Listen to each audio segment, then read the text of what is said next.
Jakarta Selatan.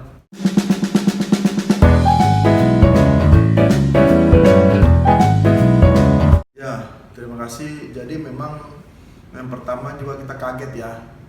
Kenapa tiba-tiba klien kami Lia Kalista ya ditetapkan sebagai tersangka. Yang dimana memang surat panggilan itu bukan ke kami tapi langsung ke keluarga Lia. Lia sendiri juga sebelum ketemu kita merasa shock tapi setelah kita ketemu sama Lia, kita paparkan, akhirnya Lia menanggapi dengan santai gitu loh, kurang lebih seperti itu. Nah, Kasus hukumnya seperti apa sih? Anda ini tahu nggak kasusnya Lia sendiri dari sejak awalnya kenapa dia ngomong soal si A si B-nya?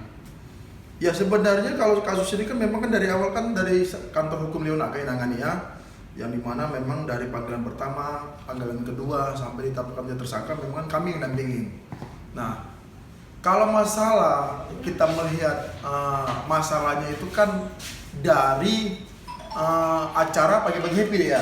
Bagi eminensi. Ya, Indonesia pagi happy ya, acara talkshow ya. Ada dua. Yang dimana memang klien kami di situ diberi pertanyaan gitu loh. Akhirnya ya mungkin karena saking polosnya akhirnya terucap lah, tapi tidak menyerang nama seseorang. Ya itu saja sebenarnya gitu loh permasalahannya gitu loh. Anda tahu kenapa Lia itu mau diwawancara, mau ditampil di talk show itu sebagai pembicara mengenai orang lain gitu? Apa dia punya masalah dengan si Inces ini? Nah kalau itu memang kami sebagai kuasa hukum, kami sebagai kuasa hukum memang Capek. tidak pernah menanyakan masalah tim-tim itu ya, tim-timnya yang pelapor ya. Tapi yang pasti memang ya Lia sendiri juga mengakui ya spontan saja gitu loh, spontan. Yang namanya pertanyaan dari host kan ya dia jawab, tapi tidak menyebutkan nama gitu loh. Cuma pengusaha ya ada gitu ya, pengusaha ya seperti itu doang aja gitu loh. Tapi kan nama seorang Haji ya Pak Haji itu aja kan, itu kan banyak luas, makanya kami juga sangat kaget juga melihat klien kami ditetapkan sebagai tersangka dengan pasal yang 310 tadi gitu loh, kurang lebih seperti itu.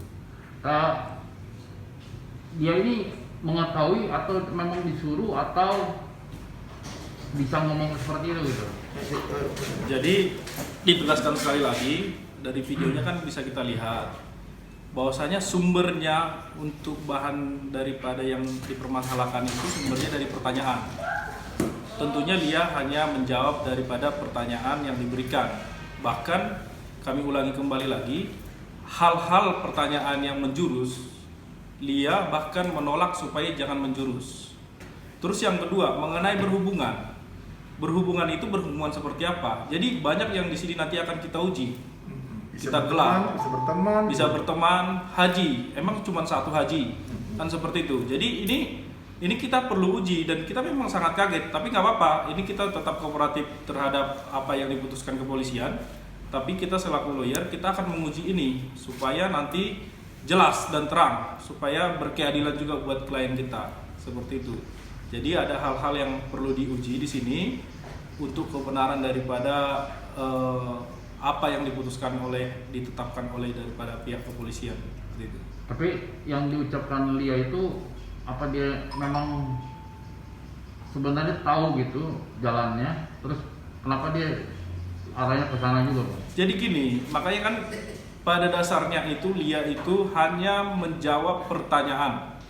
Semuanya sudah diterangkan. Jadi Lia tidak mendistribusikan, Lia tidak mengupload, dan Lia juga tidak menyuruh supaya diupload untuk hal itu, dan juga untuk judul-judul juga Lia tidak ada. Jadi Lia tiba-tiba untuk eminensi yang pertama Lia ketemu, bahkan Lia udah mau pulang.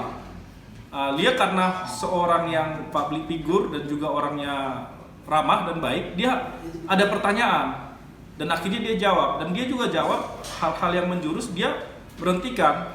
Di pagi-pagi happy juga kita lihat bahwasanya arah-arah yang untuk menjurus dia bahkan tidak mau menjawabnya dan bahkan memberhentikannya seperti itu. Jadi ini sumbernya dari pertanyaan. Jadi lihat dari mana. Makanya nanti ini kita uji dulu. Tetap kita menghargai apa yang ditetapkan oleh kepolisian, tapi ini perlu diuji seperti itu. Gimana jawaban mungkin pembelaan dari dia sebagai tersangka ini? Ya kalau kami kan itu kan hasil gelar ya. Nah rencana juga kan kemarin kan Rabu ini kan panggilan lagi. Nah nanti kita lihat panggilan seperti apa gitu loh. Nah bisa saja mungkin ya kalau memang udah dia tetap tersangka kan berarti kan arah ke pengadilan. Ya kita akan jambani terus. Tapi kalau sampai ada penahanan ya kita akan rapid seperti itu. Tapi ini kenanya apa? Pasal undang-undang IT atau? Enggak, klien kita ditetapkan cuma satu pasal doang aja, 310 doang. Iya. 310 aja. Ke sana. Ya. 310 aja.